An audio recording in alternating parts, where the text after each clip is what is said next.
The Peruvian National Police units entered San Marcos University campus to disperse demonstrators who had arrived 3 days ago to support protests against Dina Boluarte's government. Trade unions in France are considering other dates for mobilizations after being encouraged by the big turnout on the first day of the strike against pension reform on Thursday. Somalia's government and Al-Qaeda-linked fighters claim more than 100 people killed in their deadliest battle since the beginning of the military offensive against the extremists. Hello, welcome to From the South. I'm Luis Alberto Matos from the TeleSUR studios in Havana, Cuba. We begin with the news.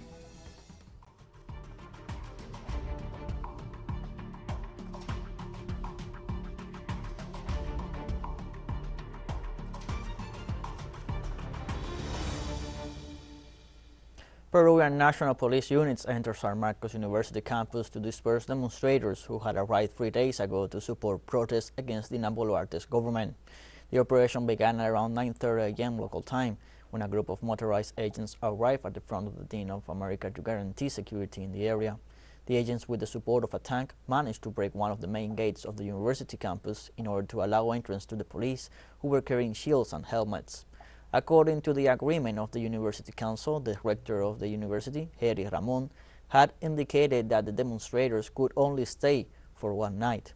However, the presence of the people continued to be extended without any justification.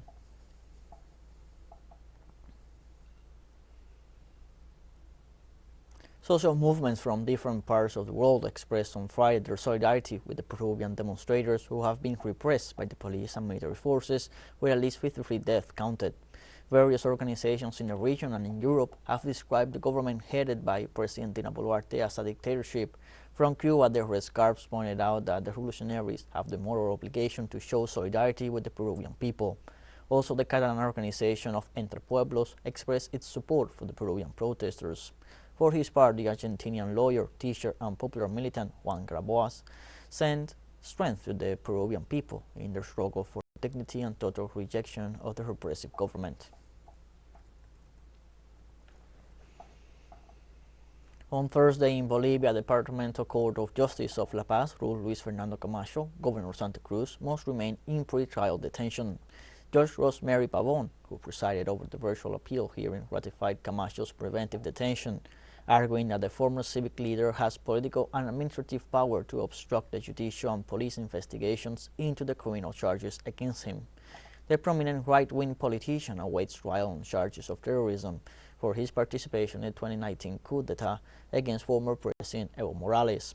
In this sense, the Ministries of Justice and Interior, as well as the prosecutor's office, spoke of Camacho's dangerous conduct for society and his potential for rapid escape.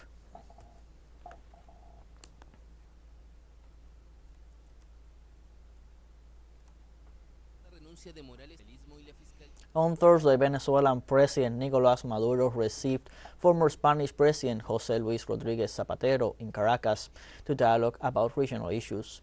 The meeting addressed two issues: the start of talks with the opposition bloc in his country and the support of Miraflores for a dialogue between the Colombian government and the National Liberation Army.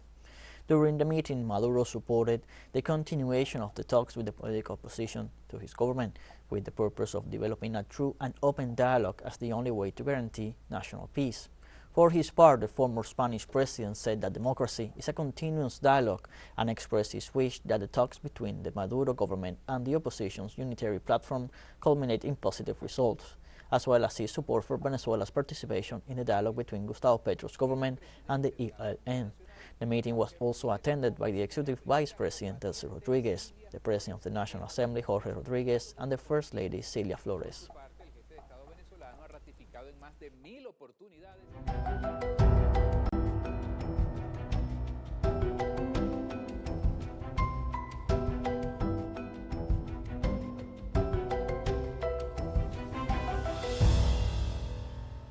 The government of El Salvador reported that more than 52 earthquakes have been registered in the west of the country in the last 5 days.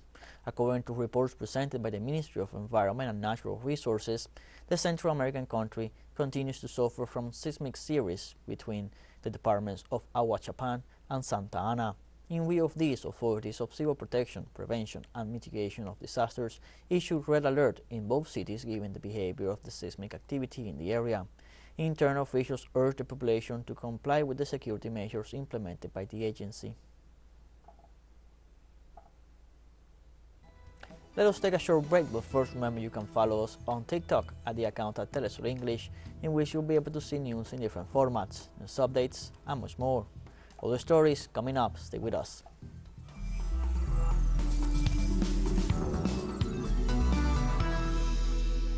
Welcome back From the South. The Burma's tribunal on Julian Assange was held on Friday in Washington, D.C. at the National Press Club, where the founder of WikiLeaks first premiered the video documenting U.S. war crimes in Iraq. The 17-member tribunal heard expert testimony for journalists, whistleblowers, lawyers, publishers, and parliamentarians on assaults to press freedom and the First Amendment of the U.S. Constitution, taking Julian Assange's case as the cornerstone of the issue. The event was organized by the Progressive International in partnership with the Wow Holland Foundation. The Burma's tribunal held its first face-to-face session at the London Convocation Hall in 2020 to judge the U.S. government for its crimes against humanity in the wars in Afghanistan and Iraq and for the imprisonment of Julian Assange, who revealed such information. Trade unions in France are considering other dates for mobilization after being encouraged by the big turnout on the first day of the strike against pension reform on Thursday. Representatives of the CFDT's four railway trade unions met this Friday to discuss the follow-up to the movement, with each federation developing its own strategy to keep up the pressure. The CFDT has called for a new day of protest on January 31st. France experienced on Thursday its first day of strikes and mass demonstrations against the START plan of President Emmanuel Macron to reform pensions and extend the minimum retirement age to 64 years. More than 1 million people have participated in the mobilizations organized throughout the country. I'm a postman on a bicycle. Even if we have electric bicycles with electric assistance, I can't see myself cycling until I am 67. And on top of that, there are structural reforms all the time, plus this tension reform, which already cuts my legs off. So to pedal with my legs off, it's not ideal. Surprise! When refiners stop working, there is no more fuel, because when a railway worker stops working, there are no more trains. And it's the same for tramway workers, and it's the same with the national education system. There are no more schools. And do you see the impact today? Do you see the demonstration we are making today? Without us, society doesn't function. Everything stops. Stockholm is seeing a surge in serious crimes, including shootings and bombings, with the city's police interim chief, Mattias Andersson, announcing that a special crisis group will be deployed to try to end the violence. Police records show that 4 shootings and 3 bombings occurred in the Swedish capital this week, with a total of 21 such incidents and 2 deaths since December 25, 2022. The violence is attributed to clashes between rival gang members, many of them young teens, with disputes over the drugs market or personal vendettas. Authorities have struggled for years to contain escalating violence across Sweden, with gangs recruiting ever younger teens to carry out their activities, since they risk shorter sentences if caught.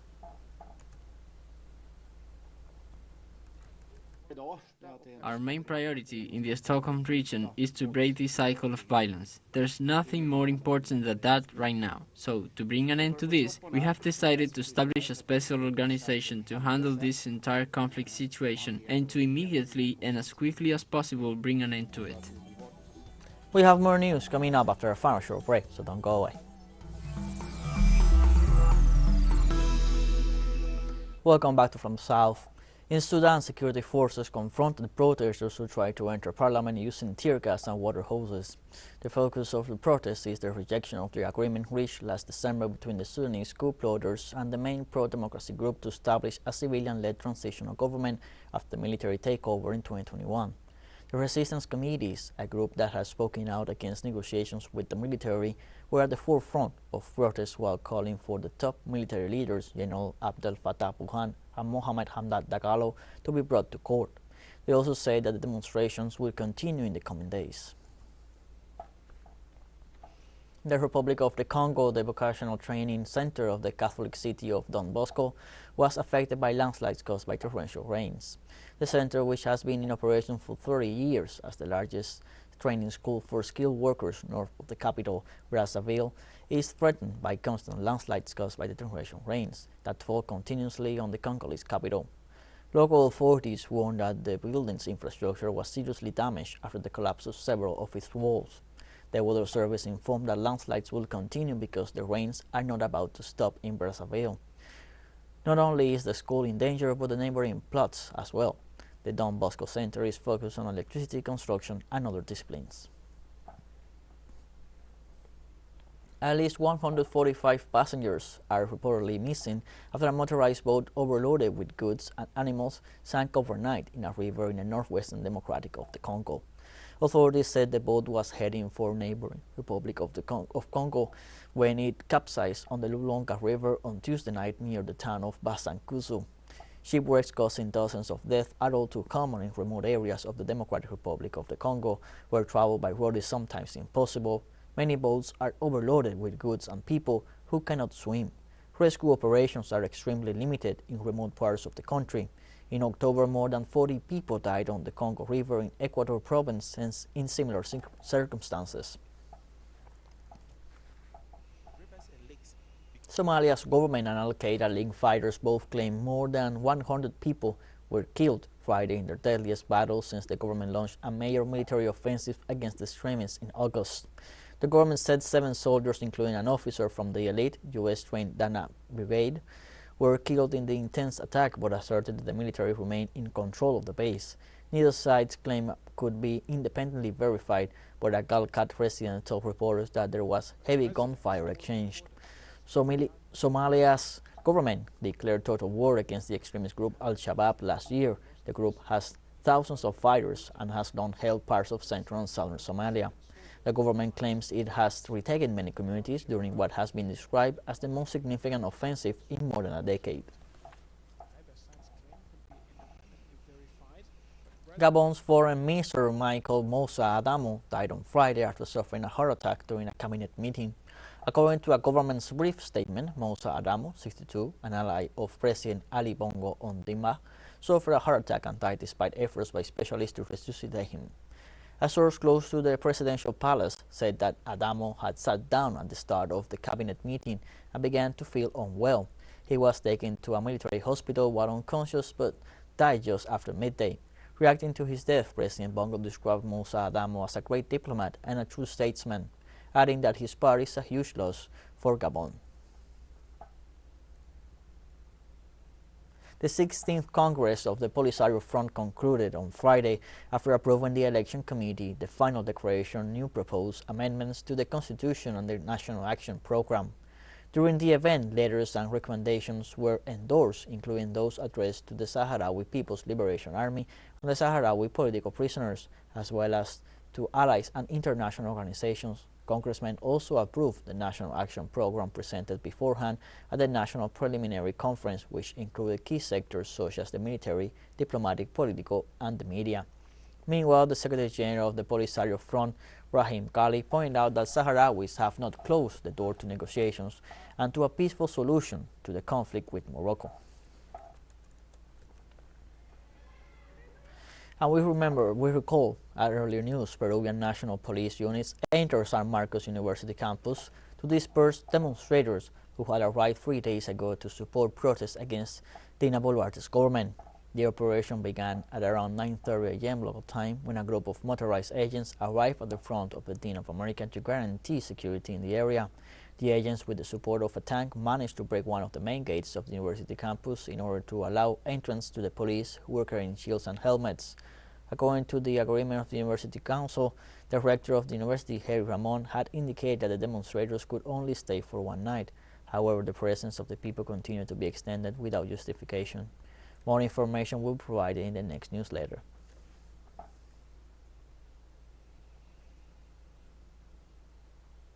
We have come to the end of this news brief. You can find these and many other stories on our website at telesurenglish.net. You can also join us on social media, Facebook, Twitter, Instagram, Telegram, TikTok. For TeleSUR English, I'm Luis Alberto Matos. Thank you for watching.